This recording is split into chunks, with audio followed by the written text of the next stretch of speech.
Welcome, everybody, to Cup with GUP, PGA Tuesday Tidbits for the PGA Championship. Excited to be here. We are knee-deep in deep dive mode.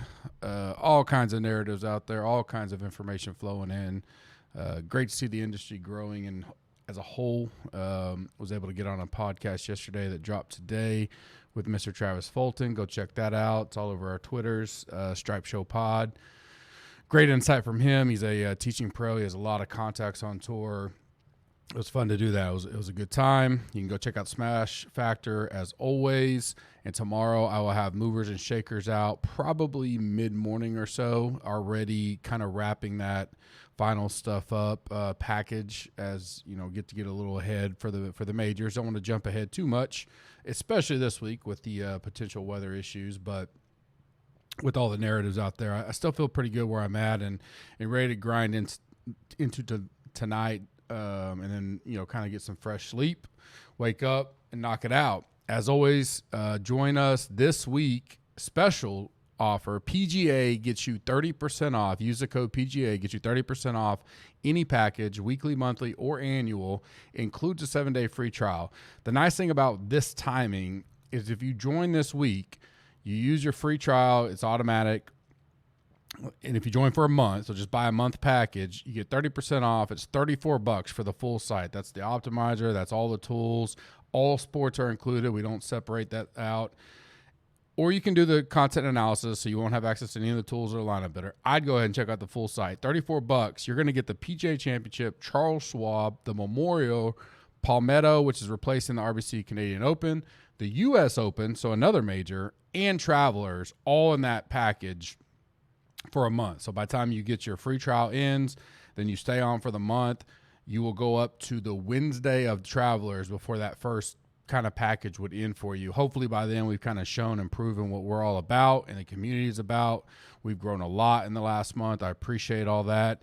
If you want and you're a current member, you can go check out the special offer I dropped in Slack. We have for merch this week. We're doing a big blowout. We are close to being out of all of our inventory except for our signature combo package that we're always going to use for giveaways and stuff. But we have now sold out of everything but the HV3 shirts. We have about 40 left, and then that's it. Everything else is gone but the combo pack. So if you're not a member, you use the code PGA, get 40% off. You can go get an HV3 shirt. Once we sell those 40 shirts, all the profits that we've taken in for that will go to the HV3 Foundation. Cut a check to them. So we're so close to being able to do that. I want to knock that out. Any support there goes a long way. Let's get the listener league filled up. We are moving very fast, so I like it a lot. We're almost to 500 spots filled, 750 spots this week, our largest ever, 1K to first, flat payouts, limited rake. If you're listening to this and you finish in the top 3, you get $50 credit in the GC store as well. Just hit me up, DM me on Twitter or Slack if you're a member. I'll get that to you. Tomorrow, I will have 2 big giveaways on the Wednesday Movers and Shakers pod. One of the winners, that's just the start. I'm going to do some more later on, especially for E9 for the members and stuff like that. One of the big giveaways is going to come from YouTube comments, which means we need you to subscribe, like the videos.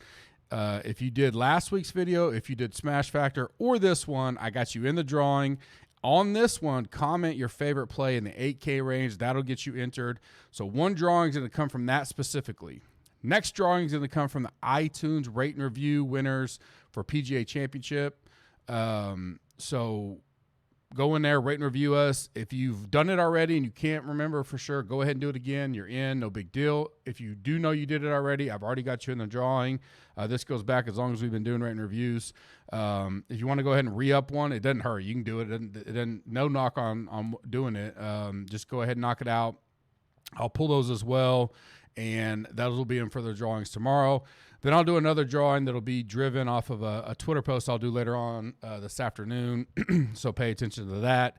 So 3 big drawings tomorrow, and then we'll have some fun in Gup's Corner Warrior Room Slack private channel. We recently named that after our man ALS Warrior, inspiration to us all. He's fighting the big battle against ALS. He's the heart and soul of that community and stands for everything we're about. So The GC Warrior Room is on fire right now. All sports, MLB, NBA, NASCAR, UFC, football will be coming up throughout the summer. We're going to do a series of shows as we march towards college and NFL football, get you guys ready for all kinds of stuff, all things football for the fall. Plenty of golf on the way, though, so we'll get to that first. Tidbits for today. Trending highest for me right now on ownership. Just re-upped my model and algorithms and all that kind of stuff. V2 for me. Top 10 in ownership right now. No specific order. Kind of keep all that for the premium members. But Keegan, Rahm, Morikawa, Answer, Hovland, Spieth, Berger, Xander, JT, and Paul Casey. I know Rory is being talked about at times, but you also hear him talked about, and it's one of those, yeah, but. So you kind of think of the Nick Saban type deal. Yeah, but it's hard to build with him. Or, yeah, but I can save so much money and the upside of a Rahm versus Rory and all that. I've suppressed his ownership down. I'll see what I go through tonight. I still probably have 5 or 6 pods to listen to, scroll all the articles and stuff that I do traditionally each week. It's just ramped up this week, a lot more coverage. I think he's going to be up there. I just don't have him in my top 10 right now. I think Spieth's going to be – I think Spieth and Hovland are 1-2 right now, and that's probably pretty standard amongst the industry right now. But we'll deep dive in that and get that sharpened up by tomorrow for the premium members on ownership. Potential sleepers low owned for me right now. Scheffler, I think, could be going a little under the radar. 5 to 7% is where I have him in that bucket. Thomas Peters, we'll see if he gets any steam. He missed the cut on the number last week. I think I've heard him maybe once talked about outside of myself. I love him this week, like him a lot. 6,800 I think is too cheap for his upside. 3 to 5% on him. Billy Ho, who's not a guy I play a lot, but not a lot of buzz there. 2 to 4% for him. HV3, who typically is kind of a DFS darling, not a love there. 2 to 3% for him. Cam Davis, kind of a GC boy, been on him for a while. 2% there. Gooch, Oklahoma kid himself. He's lives right around here, but grew up in Midwest City where I was born. 2% himself. Thomas Dietrich, a guy that I like and is growing on me. 1% type guy. Cam Champ. I don't like Cam Champ just because of his total game right now for a major, but at $7,100, and I got him at 0.9% right now or something like that, 0.8%. Those are guys that are excellent MME flyers. So I'm talking 20, 50 plus lineups. Like, I'm not talking about single entry or anything like that, but and most of these guys, that's what I mean. But like a Scheffler and Peters and those guys, they can flirt with the 3 max, in my opinion. And then Molinari, I think when you look at some of the stuff that I pulled in, he's a guy that I would think at least is worth a flyer, and I got him at less than 1% right now. He's borderline for me on my pool. He's an MME flyer only just because he's not – kind of hit a little peak there and then it's kind of went back down. When I looked at my deep dive course fit, so a lot of the courses I think that model after this, he was 27th though. So I did like that. Probably get a little bump in the standings, the final rankings for tomorrow. But he's a guy we keep our eye on. Guys I think are lower than they should be. Patrick Cantley, who I'm not high on, but he's 3 to 4%. I mean, the guy, if he can get it going, that's a big if, right? $9,000, super low owned. He should at least garner 6 to 8%. So getting double the field on him is very easy this week if he's coming at 4%. Brooks, I let him do this to me a lot, but 3 to 5% Brooks. Listened to his presser about 2 hours ago. Seems much more confident in what he's doing and where he's at than he was at the Masters. Does that mean he can go out here and win? Probably not. Does he have to at 9,500? No, he doesn't have to. Can he top 20? Sure. And I got him at 3.9% or so right now. That's way too low for that guy's ceiling. If he stays around there, I'll take 7-8% Brooks in the MME build all day long. I don't have to, go all in on him or anything. I'm not at that point. Homa, who's not a guy I like to play a lot, he was super chalky forever, so it's real odd to see him 2 to 4% range.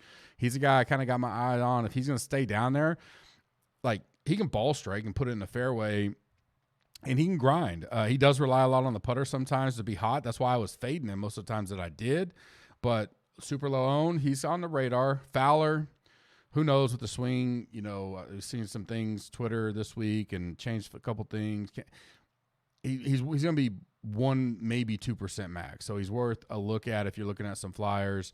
I think DJ, I got him. He's going to be 10% or less, in my opinion, right now. Maybe he gets steamed up to 12%-ish, but he's going to be too low for what he should be. And then Willie Z, I kind of feel like the industry buzz or narrative right now is like, he had his time at the Masters. I'm like, he had his time. He is a young kid. Like he's a real deal. And there's guys I trust much more on the golf opinion than myself as far as pure, how to play golf and all that. And not one of them and said, no, he's a real deal. And that's why we've been on him mostly before anybody else was. And he's already made us a ton of money. I don't mind taking if he's going to just kind of be brushed off this week. I know the putting is always a question, but ball striking, he's top 5 in the tournament, no doubt. I'll take Willie Z at a sub 12% type deal. We'll see how that shakes out tomorrow, but I think he's going to be lower owned than, a lot of these guys are in, just where they're at. And I talked about Willie Z before because he's around Tony Finau, Scotty Scheffler. There's a lot of guys there that are garnishing. Cam Smith being talked up decently. That it's going to be spread out for the most part all over the place. So there's not going to be just a bunch of super chalky chalk plays, but there are going to be guys you're going to have to decide whether you want to swallow it or not. There's Hovland, there's Spieth. I think Casey will be up there, as I mentioned.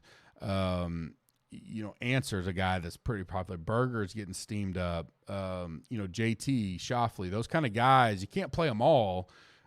So you got to make some cuts there, and that's definitely something we get into tomorrow when we start putting out the glorious nucleus and the Triple G tonight articles, and then the movers and shakers, E9, all that kind of stuff tomorrow.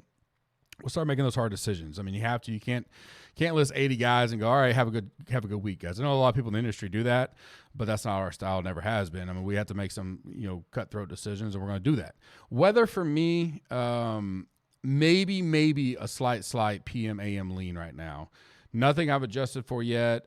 If anything, I'd be more opt to in a weather environment like this where it can come out of nowhere, come and go out of nowhere. Like if I had 100% of my lineups, I'd be more opt to go 10% AM PM, 10% PM AM than 80% just build naturally. It really doesn't look like there's a strong enough, wave at all right now. Now that could change in 24 hours, especially where it's at. I think the worst weather by far is not even a question. It's going to be Sunday. Can we factor that in pre-cut? Probably not. But if you're talking about your top end guys, maybe 9K and above, or the guy you're trying to peg to win, you may factor in, okay, if this thing's blistering on Sunday, it's a grinded out finish. Who do I like over who? Assuming, if you're playing a 9, 10K guy, you're assuming them to be top 20 or better. Who can make that run on Sunday in some tough conditions? Maybe you factor that in some long-term thinking. You're trying to win the tournament, so that's obviously something you need to do. It will be the hardest day, in my opinion, on Sunday for sure right now, unless something changes dramatically. Very slight lean to PM AM wave right now, but nothing I'm going heat wave on or anything like that. If it changes by the morning or, and I'll be building late. I've already cleared out Wednesday night. I'm going to build as late as I can. I'll be up early to double check anything, and I only withdrawals, but, any kind of advantage you can get in this tournament, I would take it. But also at the end of the day, the way that the weather tends to be there, it comes and goes. I will say, I know we're seeing a lot of more video today. I got on my TV, you're watching all day, a lot of pressers. Today and tomorrow are stronger than what Thursday and Friday project at by far. So when you're seeing that wind blowing like it is, it's just not projecting to be that bad on Thursday and Friday right now. So be really interested to see how that comes out. I've kind of made my tweaks to the pool. I'm ready to get diving in tonight. We'll be back tomorrow for movers and shakers and then all the premium content as well. Have a blessed day, and we'll see you tomorrow. Thanks.